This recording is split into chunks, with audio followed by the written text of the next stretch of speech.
इनके जो जितने भी गुंडे बैठे हैं, ये सारे नेता, ये गुंडे हैं, ये बलात्कारी है।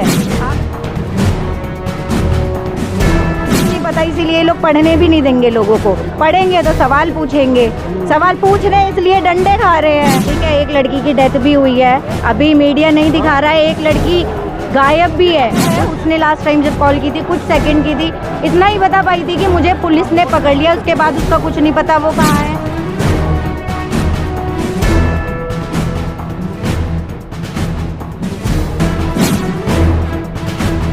ये जो हो रहा है ना, अब जो माहौल बदल रहा है, ये मोदी भागेंगे इस देश से, जैसे बांग्लादेश में हुआ था ना।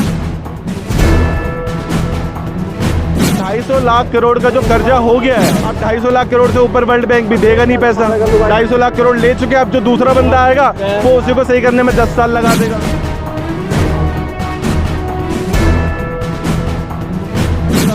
मंदिरों का पैसा ये पहले ही गायब कर चुके हैं, देश का पैसा ये पहले ही गायब कर चुके, जो बंदा आएगा भी वो क्या करे। सर विजय थलापति बने तो बहुत अच्छी बात है।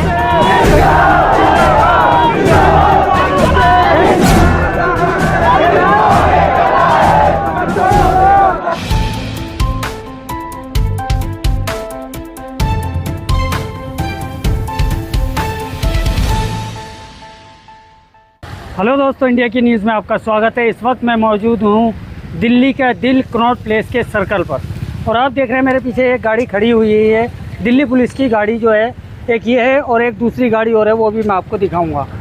पूरा इसका चकनाचूर कर दिया गया, शीशे सारे तोड़ दिए गए, अंदर भी पत्थर पड़े हुए हैं और यहाँ सड़कों पर तमाम पत्थर ही पत्थर पड़े हुए हैं। कहा यह जा रहा है कि यहाँ जो जंतर मंतर पर CJP का प्रोटेस्ट चल रहा था, उन लोगों ने इन गाड़ियों को तोड़ा गया है। लेकिन सच्चाई क्या है, जो जंतर मंतर पे जो लड़के प्रोटेस्ट कर रहे हैं, उन्होंने कहा ये हमने नहीं तोड़ी है, ये पत्थर हमने नहीं फेंके हैं, ये पहले से प्री प्लान था। यहाँ पर लोग जो उन लोगों ने कहा है, आइए बातचीत करते हैं उन लोगों से जो जंतर मंतर पे इस टाइम लोग हैं। हमारी पूरी टीम सुबह से यहीं पर ही है। जो हमने देखा है यहाँ पर कि जो भी लाठीचार्ज हुआ उसका हमें एग्जैक्ट कॉज तो नहीं पता उन्होंने क्यों स्टार्ट किया, क्योंकि बिल्कुल पीसफुल प्रोटेस्ट चल रहा है स्टार्टिंग से। कोई भी ऐसा नहीं था कोई धक्का मुक्की कर रहा था या कोई ऐसे अनसर थे पूरे माहौल के अंदर जो ख़राब कर रहे, बिल्कुल पीसफुल चल रहा था एंड लोग अपना आराम से बैठ के नारे लगा रहे थे। तो मेरे को समझ नहीं आई कि क्यों ऐसा माहौल बिगाड़ा गया या बिगड़ा गया। तो बिल्कुल पीसफुल सुबह से चल रहा है यहाँ पर, कुछ भी ऐसी चीज़ नहीं हो रही जो ख़राब हो। गुरुद्वारा बंगला साहिब के अंदर आज 24 घंटे डिस्पेंसरी खुली थी। जो भी यहाँ पर जिसको यहाँ पर लाठी पड़ रहे थे, हम गुरुद्वारा बंगला साहिब में उसको ट्रांसफ़र कर रहे थे। 2 पेशेंट्स हमने अभी अपनी टीम से यहाँ पर हॉस्पिटल में भी कराए हैं, हॉस्पिटल में हमने ट्रांसफ़र कराए हैं, जो जिसको लाठीचार्ज में यहाँ पर खून निकल रहा था। एंड गुरुद्वारा बंगला साहिब में लंगर भी चल रहा था पूरा टाइम आज पूरा दिन, एंड डिस्पेंसरी में वहाँ पर फर्स्ट एड की किट्स भी प्रोवाइड करी जा रही है। जो गाड़ियाँ दुर्घटना ड्रेस दिखाई जा रही हैं वो पहले से प्री प्लान थी, वो मेरे फ़ोन में वीडियो भी है, पहले से ही वीडियो में गाड़ी दिखा सकते हैं। कुछ लड़के आए अराजक तत्व, जिन्हें प्रोटेस्ट से बहुत अलग था कि उन्हें कहीं कुछ फेंक रहे थे, बदतमीजी कर रहे थे, तो सब लोग पकड़ के उन्हें पकड़वा भी रहे थे। माहौल ख़राब किया गया है। मतलब आपको ये आप कहना चाह रहे हैं कि प्रोटेस्ट वालों का इसमें कुछ नहीं है। प्रोटेस्ट में आप कोई सी भी वीडियो देख सकते हैं। अभिजीत दीप के यही कह रहे हैं कि पीसफुल चल रहा है, जो गलत काम कर रहा है उसको पकड़वाओ। चार्ज तो बस वही है ना, जब आप पब्लिक आगे बढ़ेगी भाई, इतनी लाखों के हिसाब से पब्लिक थी तो पुलिस को तो बस करना ही था, हटाना था, जाने नहीं देना था। यही है, वो अपनी बात पर अड़े हुए हैं, जैन जी अपनी बात पर अड़े हुए हैं। इस्तीफा नहीं होगा जब तक ये प्रोटेस्ट खत्म नहीं होगा, पीसफुल प्रोटेस्ट चलेगा। सरकार को डर नहीं लगता, सरकार को डर लगता तो वो नेताएं सांसद ये सब खरीदती नहीं। सरकार का एक प्लान चल रहा है कि वो इस देश में भी, जैसे चाइना में, रूस में एक ही बंदा सारी देश चलाता है, उसके अलावा कोई दूसरा बंदा प्रोटेस्ट भी नहीं कर सकता, वही चाहती है। और कितने सांसद दूर हैं हम, 23-10, वो भी शायद पंजाब के इलेक्शन के बाद वो पूरा कर लें। और यहाँ की जो जनता है, ये जो आंदोलन पे आज उतरी है, कल को उनका इस्तीफा मिल गया, धर्मेंद्र प्रधान का इस्तीफा मिल भी गया और ये घर पे बैठ गए तो फिर वही हालत हो जाएगी। देश में सिर्फ 2 ही पार्टियां चल रही है, कांग्रेस और बीजेपी। हमारी सबसे बड़ी गलती पता है क्या? हमारी सबसे बड़ी गलती ये है कि हमारी गली मोहल्ले में जो एक इंसान, जो सही इंसान है, सही छवि का इंसान है, अगर वो वोट मांगने आता है, जिसको हम वोट देके कल वो जीत जाए और हम उससे कुछ काम कराना चाहें तो हम उसकी कॉलर पकड़ के काम करवा सकते हैं, हम उसे वोट नहीं देते।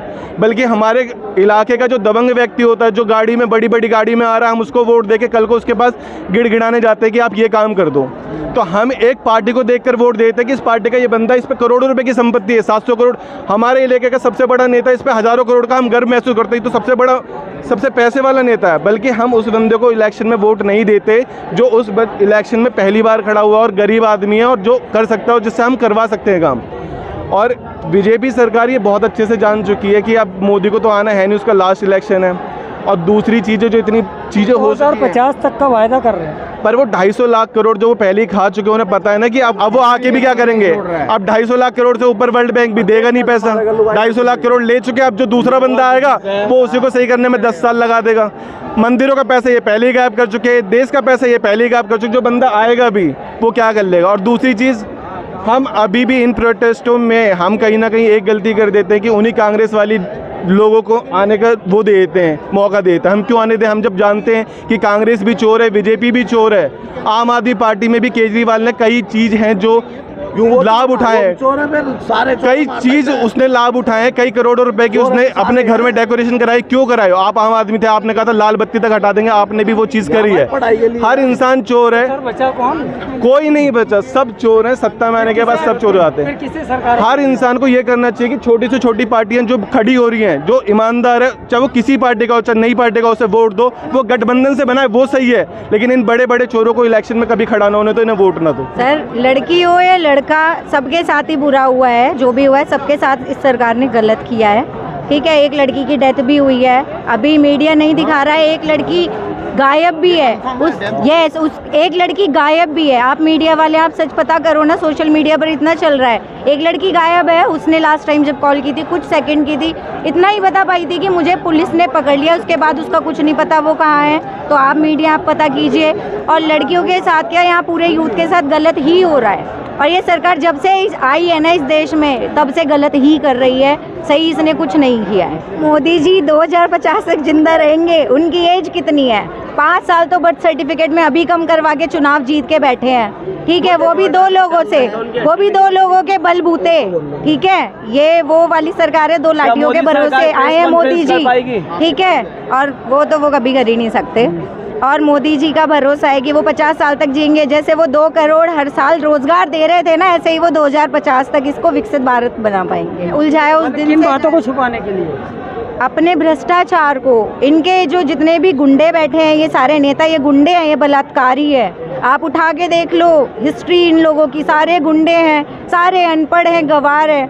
अरे यूथ है ये, किस लिए? आप चुन के लाओ ना अच्छे नेताओं को, यूथ देश चलाएगा। ये लोग चलाएंगे अनपढ़ लोग, इन्हें खुद को कुछ नहीं पता, इसीलिए ये लोग पढ़ने भी नहीं देंगे लोगों को। पढ़ेंगे तो सवाल पूछेंगे, सवाल पूछ रहे हैं इसलिए डंडे खा रहे हैं। पूरी बेशर्मों की सरकार है और इस पे शर्म तो सबसे ज़्यादा मोदी जी को करनी चाहिए। चलो वो तो हंसते आ रहे हैं, वो तो पीठ दिखा के पीछे से भाग गए हैं गाड़ी में बैठकर। ये भगोड़े थे, भगोड़े हैं और ये एक दिन भागेंगे, देखना। ये जो हो रहा है ना, अब जो माहौल बदल रहा है, ये मोदी भागेंगे इस देश से। जैसे बांग्लादेश में हुआ था ना, जैसे और कंट्रीज़ में भी हुआ है, नेपाल में जेनजी ने खदेड़ा है ना, ऐसे मोदी जी जैसे आज पीछे से भागे ना, ऐसे ही बाहर देश में निकलेंगे। यही होना, एंड में कुछ नहीं होना। कंफर्म है, सोशल मीडिया पर कम से कम 20 वीडियोस में देख चुकी हूँ। आप देखिए, आप पता कीजिए, आप मीडिया है सच दिखाने का काम करो, क्योंकि मीडिया तो इस देश में सच कभी दिखाती नहीं है। दिखाती तो शायद सोशल मीडिया पे इतना लोगों को परेशान ना होना पड़ता।